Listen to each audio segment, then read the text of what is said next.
Your old family home was really run down. It didn't take long to demolish. It's cleared out now and ready for a new house to be built."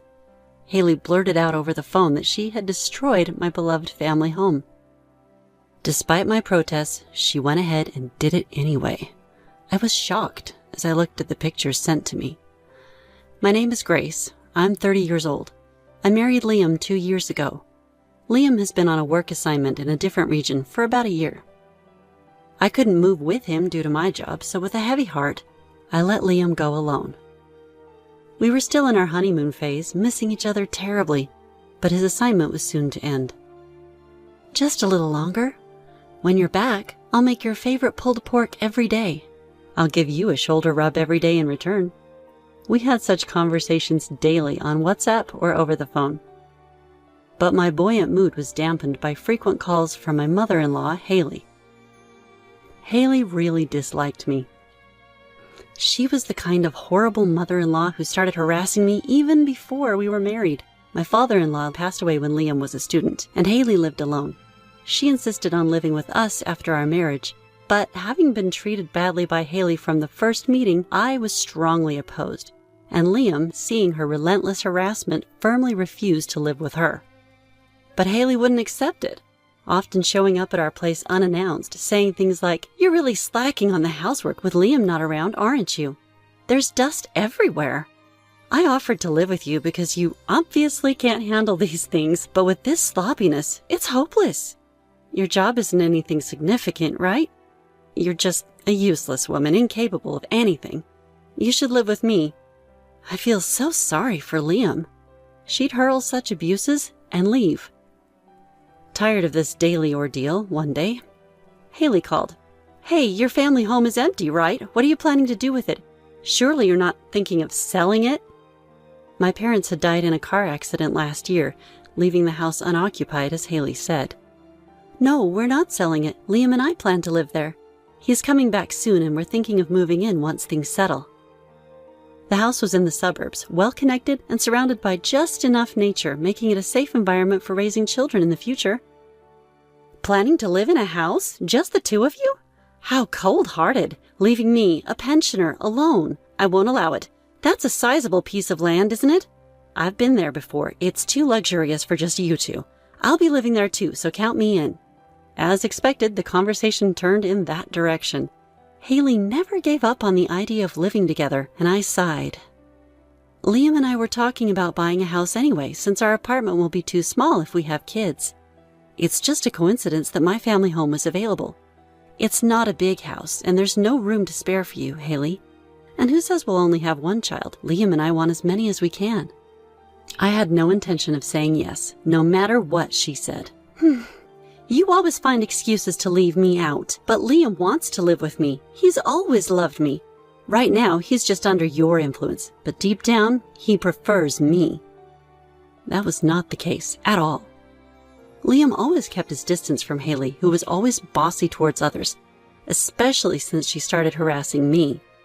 But self-centered Haley, oblivious to Liam's feelings, blurted out an outrageous suggestion.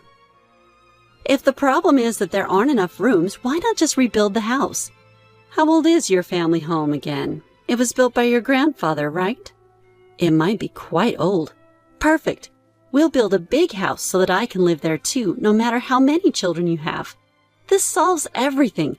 If the issue is just the house being too small, then building a larger one is the simple solution. Why didn't I think of this before?" Haley sounded pleased with herself, thinking it was a great idea. Though Liam and I wanted a spacious home, we knew Haley would want to move in if it were bigger, so we had planned to live in my current family home for the time being. That house, indeed old, was a fine one, built by my grandfather.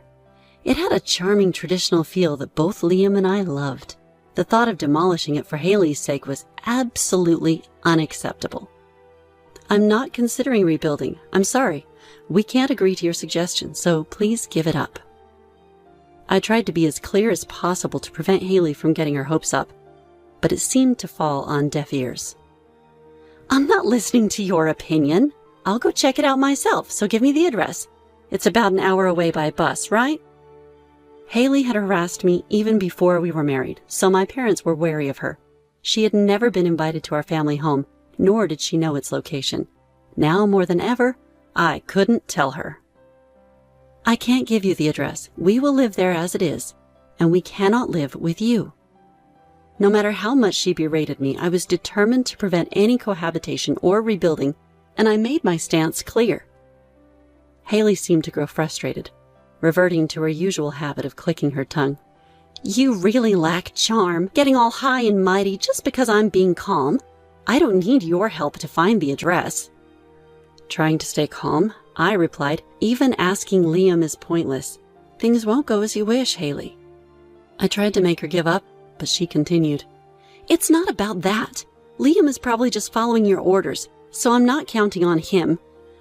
I'll ask a professional. I found one on the internet the other day, a real investigative professional. They'll find out everything, no matter how much you try to hide. I was shocked at Haley's words. Are you planning to hire a detective? I can't believe you're going this far just to live together. As I was at a loss for words, once the location is identified, the rest is easy. Stop arguing and just give up now. Bye now. Haley laughed triumphantly and hung up. I stood there, stunned.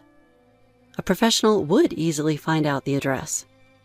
Haley always had surprising initiative in these matters. The next day, I went to work feeling anxious. In the evening, on my way home, I noticed footsteps following my pace.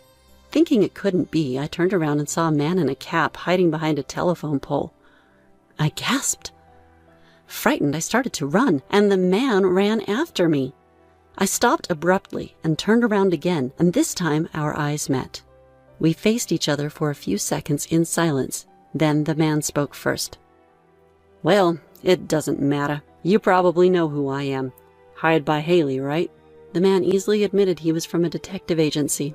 Haley said she was going to find out my family's home address, but did you? Has it been discovered already? I tentatively asked the man. Of course. I'm a professional among professionals. It didn't even take me an hour. I was just about to report back to Haley, but I made a little detour to see how you were doing. I interrupted him. Please don't report it. If this continues, Haley will demolish my family home. It's a very important place to me. Please, I'm begging you. The man listened to me, crossed his arms, and seemed to think for a bit. I see.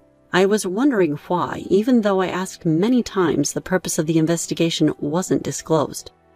This is the first time I'm hearing about this situation. He appeared a bit sympathetic, so I immediately seized the opportunity. Please, I'm begging you. Just as I'm saying, I pleaded desperately. If this man doesn't inform Haley, things won't go her way. Once Liam returns from his assignment, we can devise a plan together.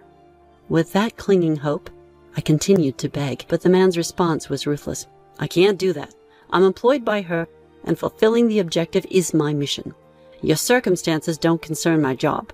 I just follow my own principles. With that, he turned his back to me and started walking away. No, wait a minute. Without turning back at my call, the man left. I was in despair and called Liam that night to explain everything. Liam, there are just 2 more weeks until you return. I'm sure your mother is trying to do something drastic in anticipation of that. I'll also contact her and tell her not to do anything strange. Both of us knew too well that Haley wouldn't stop just because Liam said something.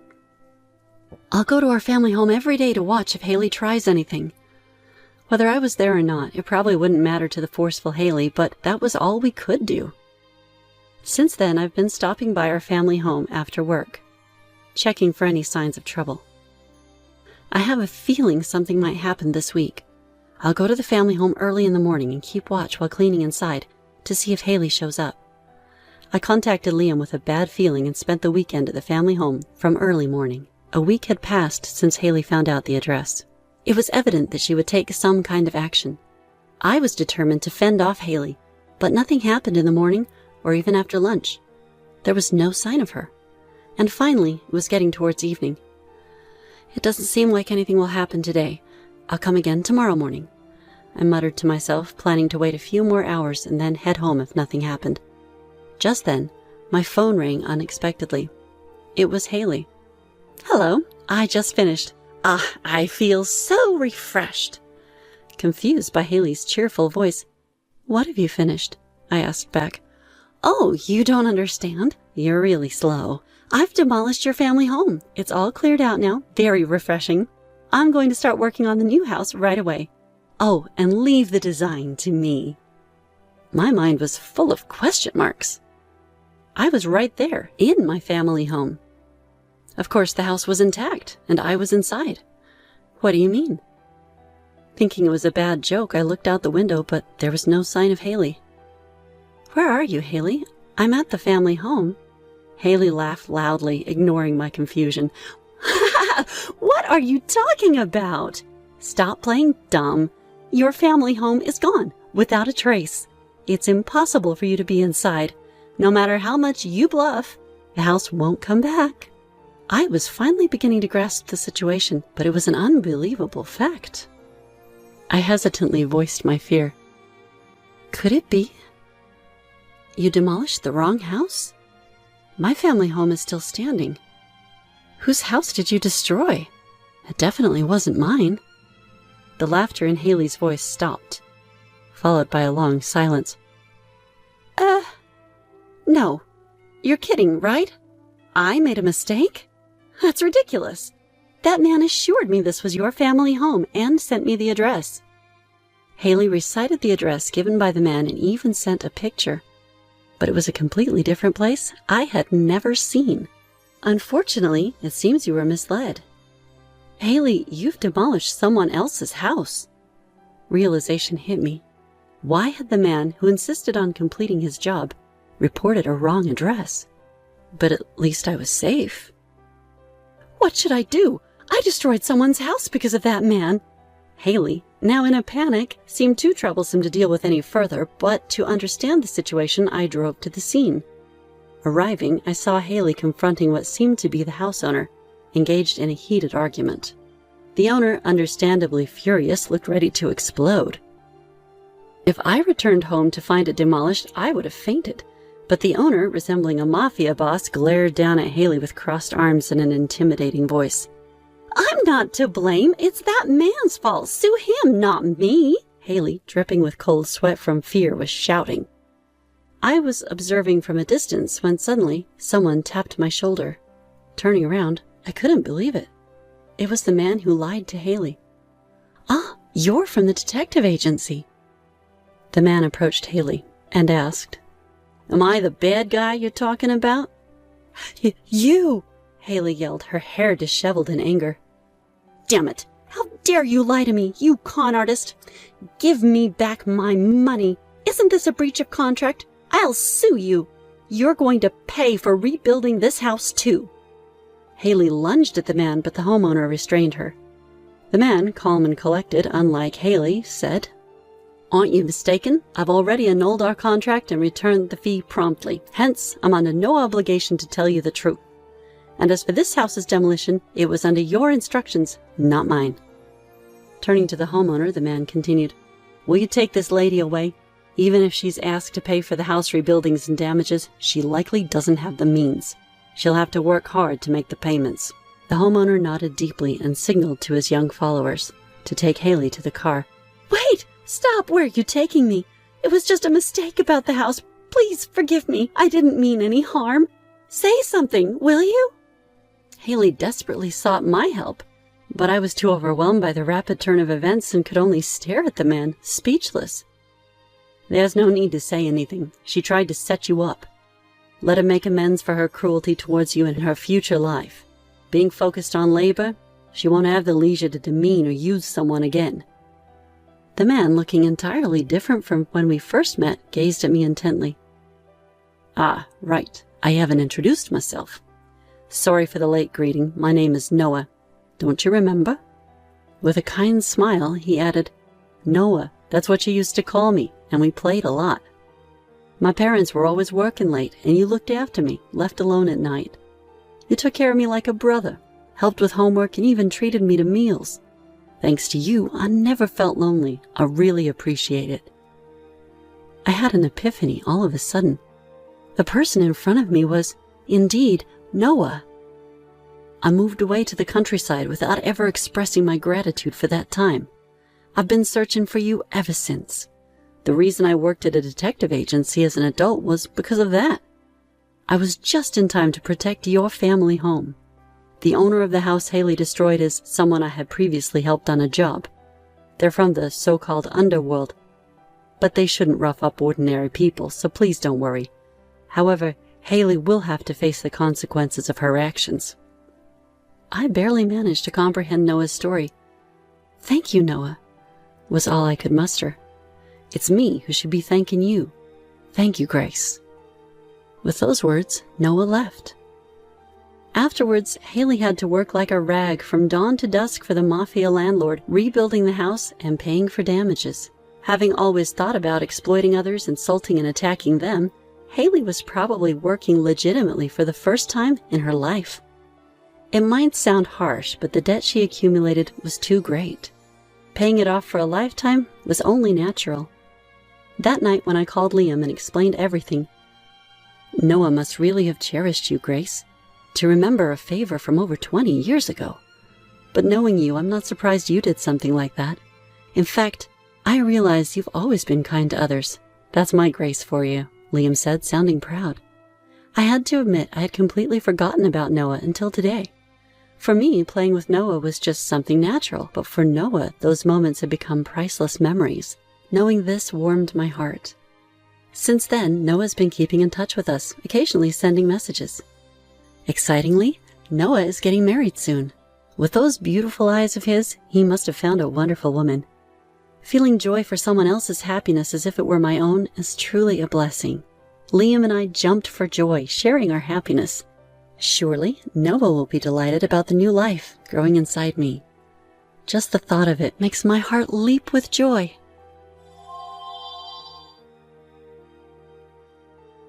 "We've prepared a room for you and Mom as well," they said. The room we were shown was about 3 square meters. The only space my husband and I had to live in was this tiny room. They remodeled without asking and left us with only this small space? This is just absurd, no matter how you look at it.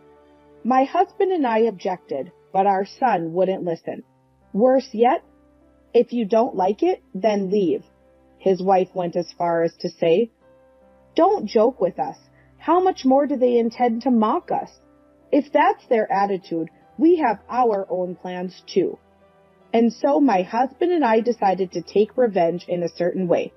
My name is Haley, 57 years old. I retired early from the company I worked at 2 years ago and have since been living as a housewife. Currently, there are 2 people living with me, my husband Jackson and our eldest son Lucas. Our second son David works for a company with transfers and lives far away, returning only during major holidays.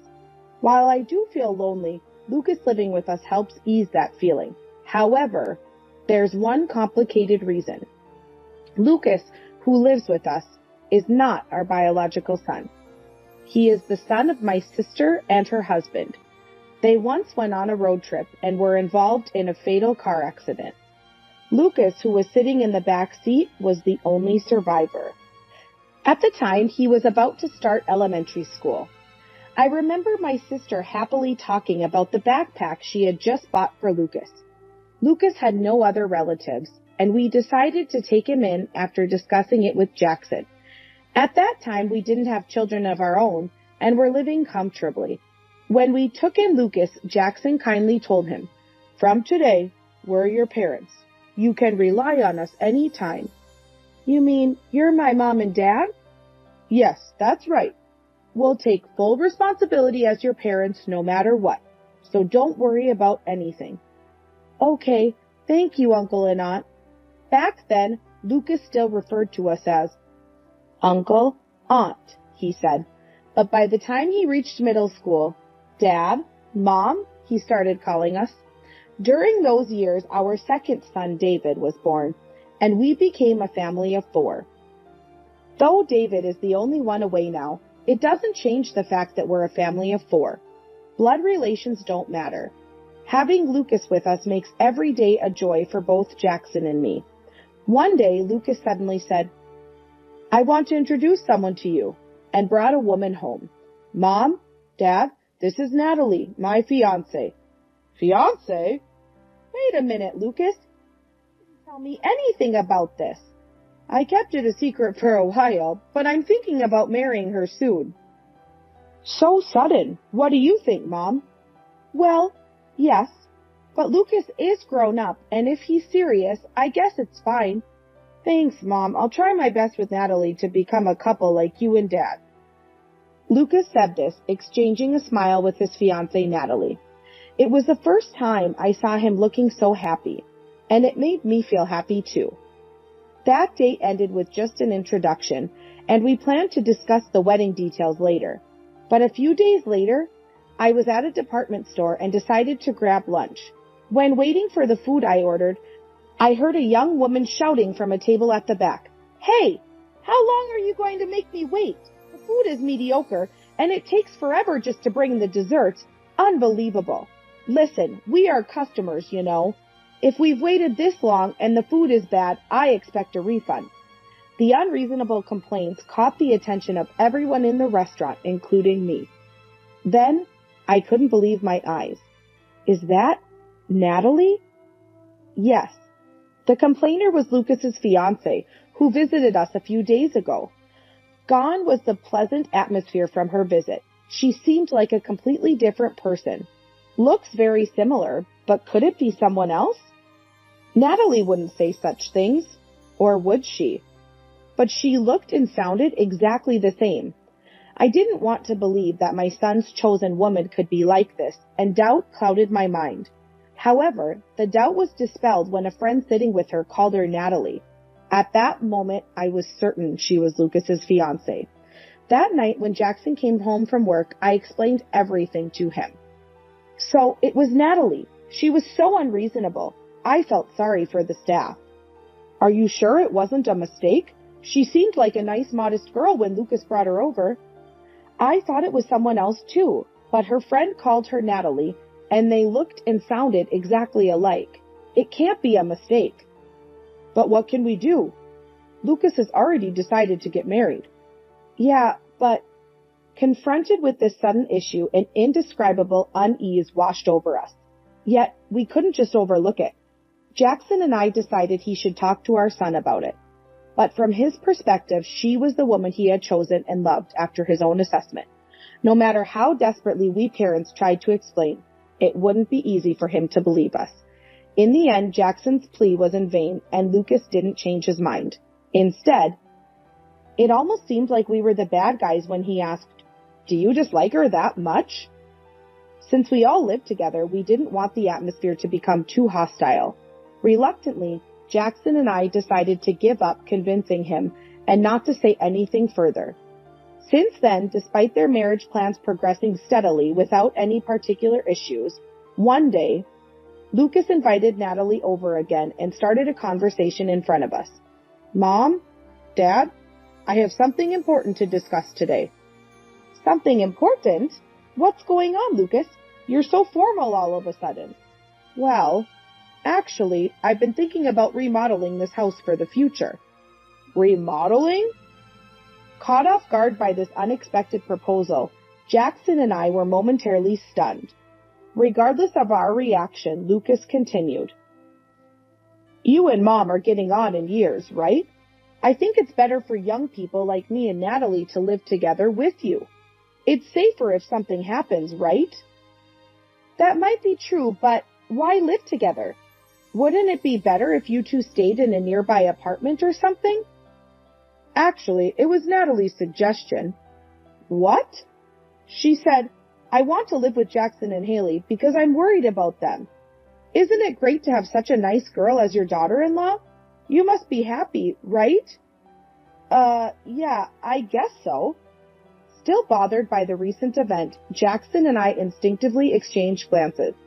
Then Natalie, who had been quiet until then, spoke up with teary eyes. "Jackson, Haley, would it be a bother if I stayed with you?" "No, it's not that it's a bother, right, Mom?" Well, yes. We appreciate the thought, but..." "Really? That's great. Then let's get started on the remodeling right away." "Wait, so soon? Isn't that a bit too rushed?" Lucas and I are getting married soon, you know? We need to start the remodeling as soon as possible to avoid disrupting our lives. With those words, only Lucas nodded happily, as if not hearing our opinions at all, and the conversation kept moving forward. That night, Lucas said, "I'm staying at Natalie's apartment tonight," and left the house. An emergency meeting ensued between my husband and me. Jackson, with a troubled expression, pondered. I appreciate their willingness to live with us, and I think remodeling is a good idea, but yes, indeed. Our house is getting old, and I agree with the remodeling, but it's the living together part that worries me. But like Lucas said, having young people living with us could be reassuring, right? It'd be comforting to have Lucas and his wife around when I have to work late. Yeah, but I was actually thrilled about our son wanting to live with us. However, my only concern was about Natalie. After much discussion, Jackson and I agreed to hear their proposal. In return, we requested that if we were to remodel, the living spaces on the first and second floors be separated. Lucas and his wife readily agreed to our proposal, saying, "We young ones know more about modern houses," and took the lead in all the troublesome planning and design. For us older folks, just thinking about design and layout is a struggle. Despite our apprehensions about Natalie, it was honestly a relief to see our son and his wife eagerly moving forward with the remodeling. But at that time, we didn't know. The real intention behind our children's actions was not just to live together, but something else entirely. It took about a month to finalize the layout and design, and construction started immediately. A full remodel is expensive, and it seems the cost increased even more when they decided to expand the first floor at our children's request. The final cost was quite hefty, but after discussing it with Jackson, we decided to pay the full amount from our savings. The reason was simple. We were touched by our son's thoughtfulness. Lucas, who was supposed to move out after getting married, offered to live with us. For us, it was the greatest act of filial piety and our utmost happiness. And, though it's not something to say out loud, I guess our children assumed the costs were on us. They kept asking, "What's the budget?" So it was probably no mistake. Knowing this, we couldn't bring ourselves to ask them to contribute to the expenses. We didn't want a dispute over the remodeling costs to spoil the decision to live together. Although we had our thoughts, Jackson and I moved on and purely looked forward to the completion. Months later, our home's remodeling was finally complete. Filled with anticipation, Jackson and I hurried back to our house. During the remodeling, we and our children had been living in separate apartments, so living together was just about to start. In the meantime, our son and Natalie had officially married. As we waited in front of the house, the time came for our son and his wife to join us. Our remodeled home looked strikingly beautiful, exciting us beyond our age. We never imagined it would be remodeled so splendidly. It was indeed a great decision to leave it to the younger generation, to Lucas and his wife. Despite my worries about Natalie, our living spaces were separate, so we decided to take it easy and live our lives. Gradually, my anxiety about Natalie faded, my curiosity now captivated by our newly remodeled home. After some small talk, "Shall we go in now?" my son suggested, and finally we stepped inside our home. The entrance had transformed completely, now spacious and clean. Just setting foot inside filled us with emotion. Looking at Jackson, I could see his cheeks relax, unable to hide his joy. But our moment of happiness was quickly overshadowed. After touring the house, we stopped in front of a certain room's door where my son said, "We've prepared a room for you and Mom as well." The door opened to reveal a room about 3 square meters, oddly small and unfitting for our beautiful home. Unable to accept this reality, I managed to ask, albeit stiffly, "Lucas, this is a storage room, right? Stop this weird joke." "Joke? Shouldn't you be grateful? We went out of our way to prepare a room for you and Dad out of our generosity." Generosity? Bewildered, Jackson and I listened as our son calmly made an outrageous statement. Then Natalie chimed in with something even more unbelievable. "Haley, aren't you grateful just to have your son and daughter-in-law living with you?" "Well, I am grateful for that. But to give us just this tiny room? We're going to have children soon. Our family will grow. Isn't it wasteful to give you two such a large room? What are you talking about? The slyly smiling Natalie was undeniably the same woman I saw at the store. It wasn't a mistake. This was her true nature. Speechless, she continued. If you're going to live together, please pay the $100,000 remodeling fee. If not, feel free to leave. At that moment, anger surged through me. The kindness my son and daughter-in-law showed in deciding to live with us was not genuine. They just used us to make their living more comfortable and had us pay for the remodeling. My body began to tremble, growing hot with rage. Jackson must have felt the same, shaking with anger though his head was bowed. But Natalie was oblivious to our feelings. With a smug smile, she said, "Not saying anything means you agree to live with us, right? So we're counting on you for the payment." "We won't," I said firmly. "Huh? Did you say something?" "We won't live with you." "Excuse me?" The expressions of my son and his wife froze. I realized the Lucas we had raised with so much love was no longer there. Ignoring their bewildered faces, I continued, "We'll pay for the remodeling of the house, but we won't live with you. You two will have to leave." "What? What are you talking about? So you want me and Natalie to leave, Mom? That's low." "My line. You two were just using and deceiving us all along." My outburst seemed to shock them, making them flinch. Then, previously silent, Jackson spoke calmly but firmly to our son. "Lucas, I'm sorry, but you and your wife need to leave, as your mother said." "What? Dad, what are you saying? We were going to live together. After all of this effort?" "Shut up! Who do you think you are? This is my house!" Jackson roared with an intensity I'd never seen before. Certainly, it must have been the first time our son saw such fury in Jackson, too. His face turned pale, his earlier bravado gone. Eventually, trembling, our son tried to plead with Jackson. "You're lying, Dad. Remember what you said to me? I will always take responsibility as a parent, no matter what." "And what's your point? Then take responsibility. Thanks to me and my wife, you got to remodel this nice house. I've been so kind. Even though we're not blood related, you should pay up and let us stay. That's only fair." Our son took deep breaths on his shoulders and spoke selfish words. Even after all of this, it was clear that he had no remorse. Jackson, who was such a son, must have run out of patience. With a cold glare, he cut him off. "Don't use us only when it's convenient for you. You're no longer my son."